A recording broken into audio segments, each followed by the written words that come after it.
This Ethics podcast is dedicated in loving memory and Le'ilu Nishmat Miriam bat Rahim. May her soul be elevated in heaven. We are in chapter 6, Mishnah number 6, the famed 48 ways to wisdom. We're almost halfway through the ways to wisdom. We're up to way number 21, B'miut schok, with limited levity. This is the sixth and final way of the 48 ways that are limited. Limited commerce and limited conversation. We have lots of ways that are limited. If you want to have wisdom, you have to do things and you have to withhold from certain things. And there are a class of things that you have to withhold from, but not completely.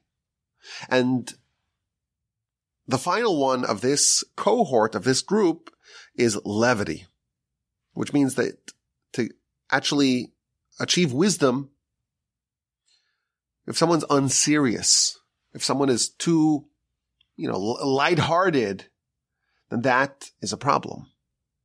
Too much of levity, it's going to be harmful for our pursuit of wisdom. But it doesn't mean that there should be nothing. Nothing is also not ideal, and this is way number 21, b'miut schok, with a little bit of levity.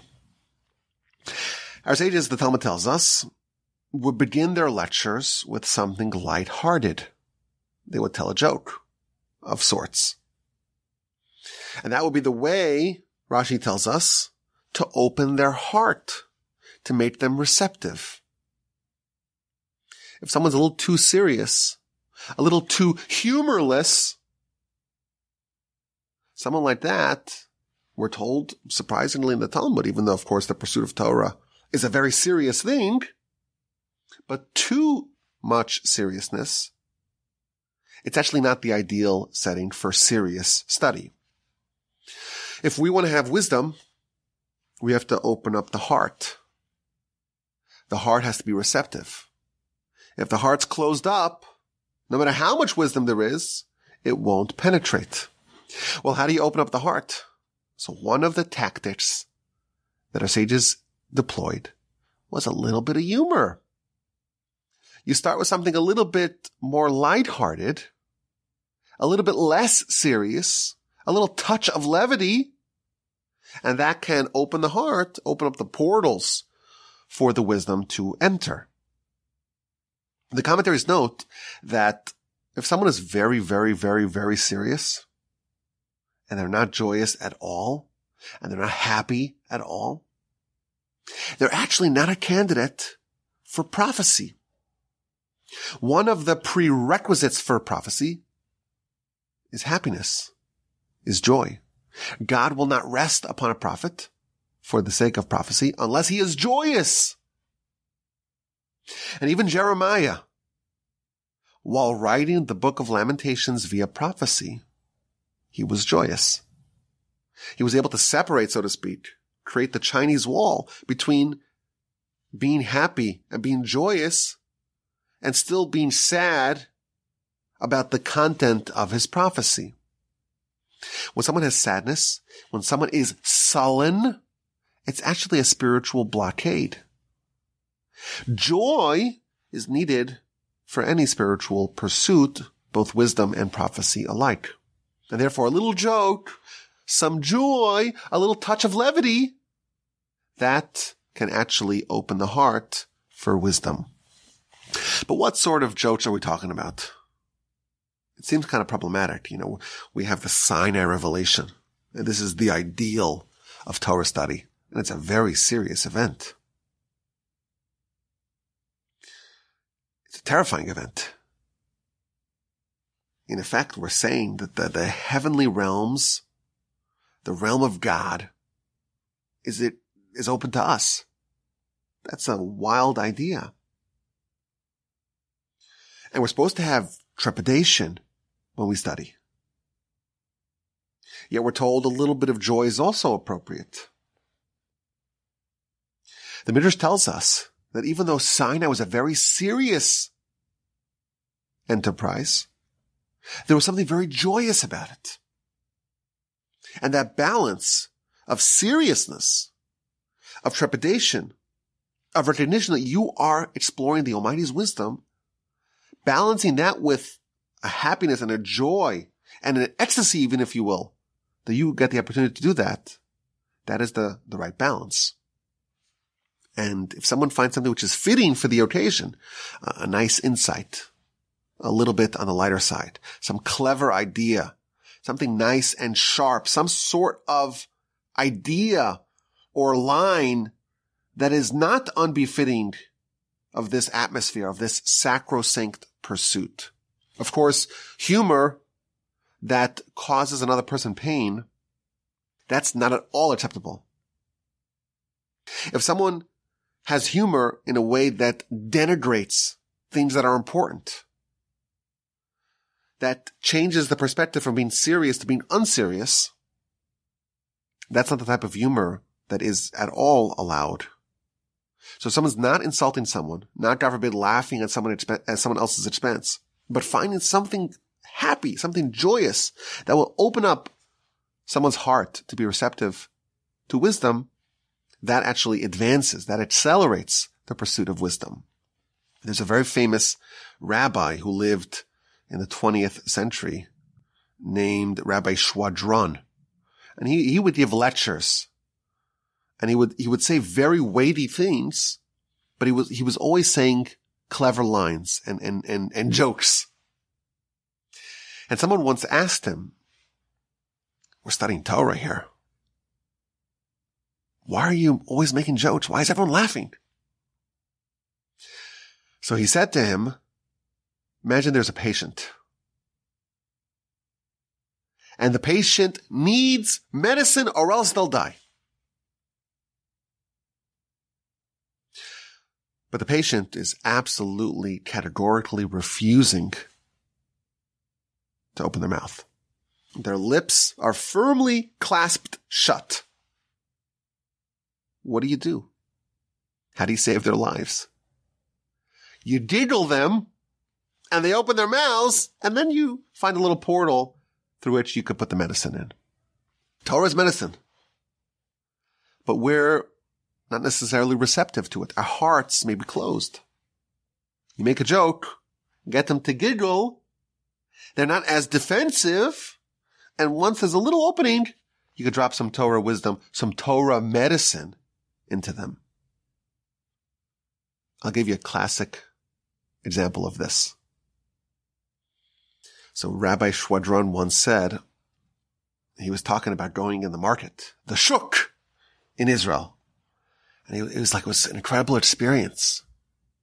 I was walking in the market, and there's all these sounds and all these smells and all these spices and all these wares, and all the proprietors are hawking their goods, and it's so enjoyable. It's such an experience. And as I'm there in the market, it's experiencing all this sensual senses being fired, I feel this terrible punch in my chest. And I get disoriented. And I'm trying to enjoy what's happening here. And then boom, someone hits me again. And then I realize I'm actually in the middle of prayer. I'm saying the Amidah prayer. And during the Amidah prayer, there's a part of the prayer that's supposed to strike your heart. Slach lanu v'inu ki chatanu. Forgive us, our Father, because we sinned.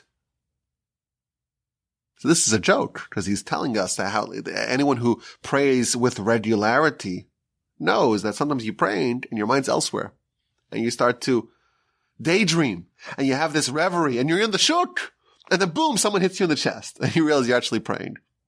But that would be a way to kind of convey an idea about the importance of being present while you're praying in a way that it's a little self-deprecating, and in a way that's a little bit more humorous. And that's a way to kind of convey the message. So that form of levity, where it's targeted and it has a specific goal, that is not only tolerable, it is okay, it is good. In the book of Tainus on page 22a, the Talmud tells us that one of the great rabbis met Elijah the prophet. And he asked him, is there anyone around me right now that you can attest is worthy of Olam Haba, is worthy of the afterlife? And he says, yeah, these two people. These two people. Okay. What do we know about them? So he went over to them and he said, well, we're jesters. We're jesters. And we cheer up the depressed and the despondent. If there are sad people, people who are depressed, people who are downtrodden, and you cheer them up and you raise their spirits, that in itself is sufficient to render such a person meritorious for Olam Haba. So there could be different types of humor, different types of levity. The Talmud tells us that there are scoffers who are not welcome before God. There's a category of people who are so bad and so intolerable in heaven that they're not at all welcome. And these are the scoffers, the cynics, people that anything serious, they're always ready to crack a joke. That form of humor, it's totally unacceptable. But if you cheer up the depressed and you enliven the spirit of the downtrodden, that is a great mitzvah. And that too is an area where levity is good. So to open up the heart and to cheer up others, those are all very positive examples of levity. Now the Talmud records some very interesting conversations amongst the sages. There's one episode where one of the sages was trying to coax the other into laughing. These sages were very serious. So the Talmud records a conversation where one of the sages, he comes up with the most ridiculous question for the sage. It's so absurd. It's about a woman who has a discharge. She has a baby, but it's not a baby. And then what if someone marries their sister? It's a totally ludicrous question. And the Talmud initially entertains it as a serious question. And the Talmud ultimately concludes it was all a ruse. He was trying to get the other sage to laugh. It didn't work. The other sage was very serious. But the Talmud says that one of the sages wanted to get the other one to lighten up a little bit. And the reason why he was so serious is because he had a different standard. The Talmud tells us that you are not allowed to laugh with an open mouth, with a full mouth in this world. And we'll see why in a bit. Now, what that means is that, yes, with a full mouth, it's actually a violation of the Torah. We don't have a temple. We don't have God in our midst. We're in exile. We're going through a terrible experience as a nation. How could you open up your whole mouth and start laughing? How can you be so joyous to the full extent in such a condition? But on a small scale, in targeted doses, in moderation, a little bit of levity is okay, even encouraged. But this sage who was so stoic, who was granite-like, he was extra stringent. He says, I don't want to get anywhere near full laughter, and therefore even partial laughter, I'm going to avoid. He wanted to keep a safe distance between him and forbidden jocularity. After all, life is very serious. This is important. This all matters. And if someone's unserious, if someone's a jokester, that's a real problem because life is very serious. And yes, a bit of it can be helpful, but there were sages that avoided it completely. There's another story in the book of Nedarim on page 50b, going into 51a. it's talking about the great Rabbi Judah the Prince. He was always very serious. And in fact, on the day that he would laugh, any day that this great sage would laugh, there would be some calamity in the world. He was like the bulwark against any tragedy in the world. And if he kind of lost his seriousness for a little bit, then there would be some sort of devastation in the world. One of his contemporaries was always trying to lighten things up. So Rabbi Judah the Prince tells him, listen, don't make any jokes. Don't do anything, don't say anything that could potentially make me laugh. And if you do, I'll reward you. I'll give you a lot of wheat. So what's going on over here? There was a disagreement about how serious should you be. And Rabbi Judah the Prince was so serious, even though he was incredibly wealthy, he never enjoyed his wealth. He was kind of saying, I'm going to be serious so the whole world can benefit. The other sage thought that Rabbi Judah the Prince would benefit from a little bit of levity. A little bit is appropriate. And the Talmud again tells us a very absurd story where one of the sages gets dressed up, puts on a ridiculous costume, and shows up before the other sage. And of course the sage starts laughing. It's hysterical. And again, we see this tension where, yes, it is a value to be serious. And yes, a little bit of levity is okay. But there were some sages that took this to the extreme and said, in the condition the world is in right now, I'm going to be serious at all times. Now, the verse in Psalms tells us that when God returns to Zion, it's going to be so wondrous, it's going to be like a dream. And then our mouths can open and be filled with laughter. And the Talmud tells us in the book of Brachos, page 31a, in this world, you cannot open your mouth full of laughter. And again, full-mouthed laughter is different than partial-mouthed laughter. Why? So ultimately it gets down to the fact that life is serious. And there's a risk of losing sight of what we're here to do. We're on a mission.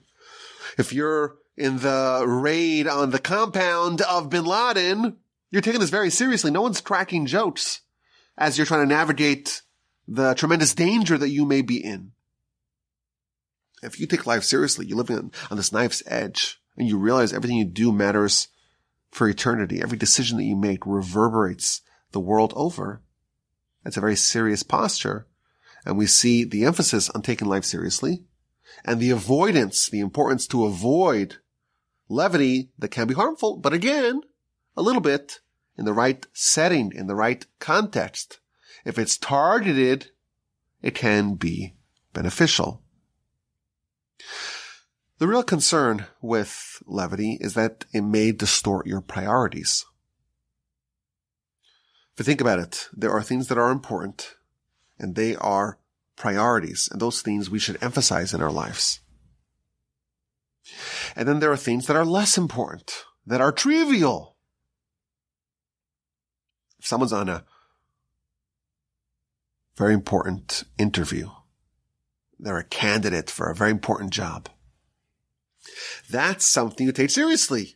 You put on your best tie, and you polish up yourself, and you maintain yourself. You look good, presentable. You're not cracking jokes. This matters. If you get the job, well, you have a bright future. If you don't, it could be a problem. If it's an important setting, levity, of course, is not appropriate.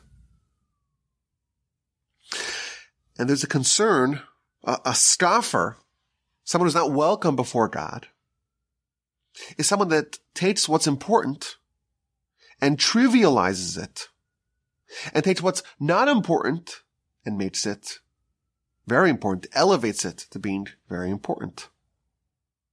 If you think about what do people talk about? What do people agonize over? How much of what people are living for is just trivial? Their TV shows, who gets kicked off the island, people that you don't know, people that don't care about you, but you get invested in their lives, invested in their stories. Oh, I'm so sad that he chose this one and not that one. It's just so silly. It's so trivial, but if it dominates your life, your time and your focus, your attention, your thoughts, that is a degree of scoffing, so to speak. You take what's trivial and you make it important. And the things that actually matter, the mitzvahs, which are the only things that accompany us for eternity. That's a mission we'll get to a little bit later on in our book. The only things that matter are our mitzvahs. That's all that we have.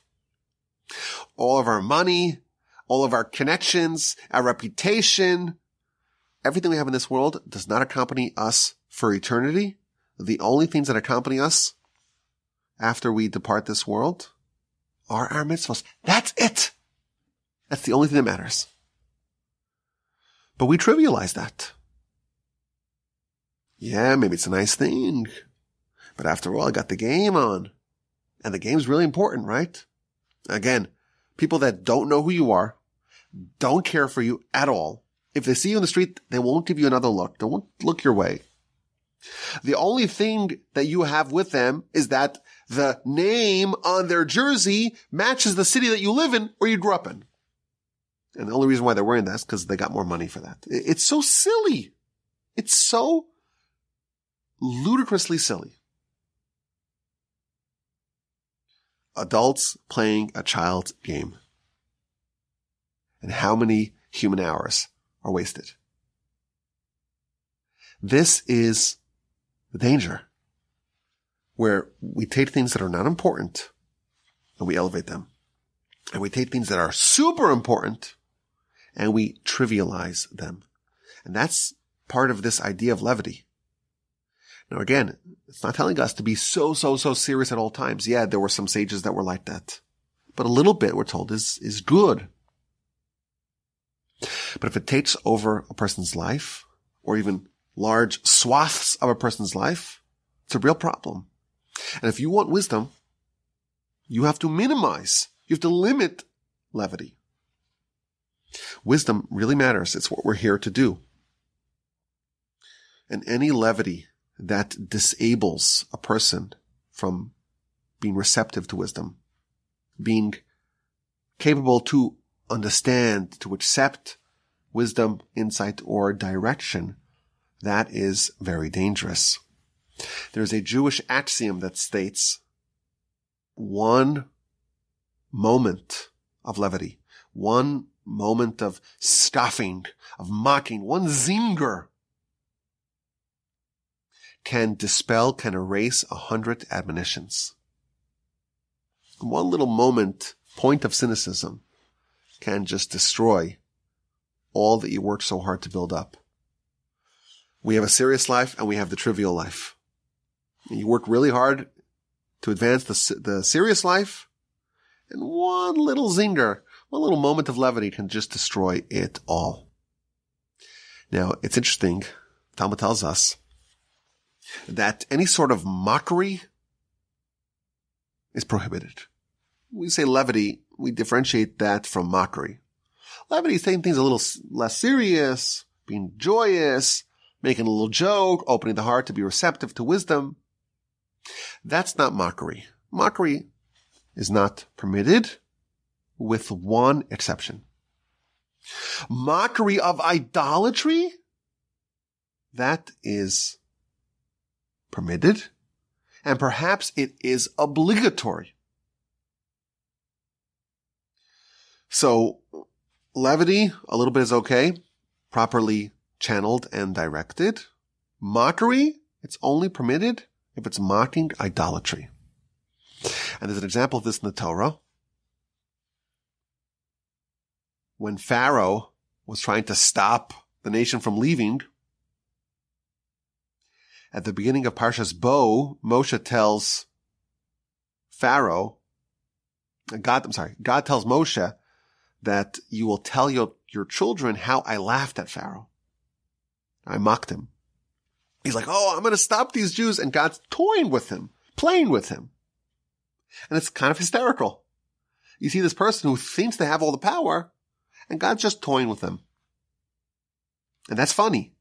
And that kind of laughter, where you're laughing at just the futility of Pharaoh, the idol, trying to overcome and override God, that sort of mockery is permitted, but all other sorts of mockery are prohibited.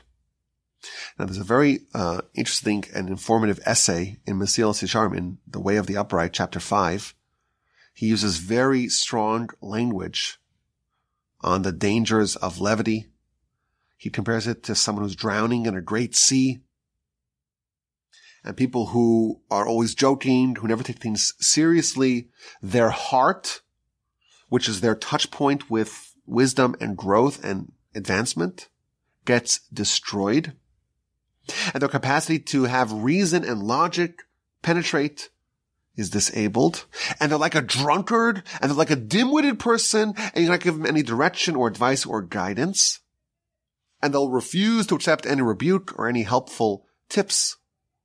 And he quotes the sages. The sages tell us that levity can accustomize a person to promiscuity, because once someone is not serious, they could get into a pattern that, like a slippery slope, will lead them to very grave misdeeds. And you have to avoid that by being mindful, by paying attention to what's happening, about life, thinking about life, thinking seriously about life. And when someone's laughing, and always joking, and always scoffing, and always mocking, and always being cynical, those activities remove these thoughts about what am I here for? What's life really about? How am I ensuring that my behavior is compliant with the kind of life I want to have and the kind of legacy I want to leave? And he compares levity to a shield against rebuke. Anything that can help direct a person to the right path, levity can swipe that away. It's a very interesting essay. It goes on and on and on about the devastating danger of runaway levity. So this is way number 21. Too much levity is damaging to the pursuit of wisdom. It could be devastatingly problematic if done wrong. If someone laughs, God forbid, at their friends, if someone whitens someone's face publicly, they have no portion in the world to come. Someone laughs at their friend, even Yom Kippur does not atone, our sages tell us. The Midrash tells us every bit of levity that enters the heart, a bit of Torah must necessarily exit the heart. They are mutually exclusive. Torah is the pursuit of reality. Levity is the trivialization of reality, and they cannot coexist. But there is a type of levity that's helpful, that opens the heart to wisdom, that makes a person more receptive to wisdom. And again, not insulting anyone, but some sort of targeted dose of levity can help advance the cause of pursuit of wisdom. Way number 21, b'miutzchok, with limited levity, maybe a little bit, a little dose in moderation, done properly, but not too much to distort the priorities of life. I appreciate your attention. My email address is rabbiwolbe@gmail.com. I hope to hear from you with any questions, any comments, or any feedback.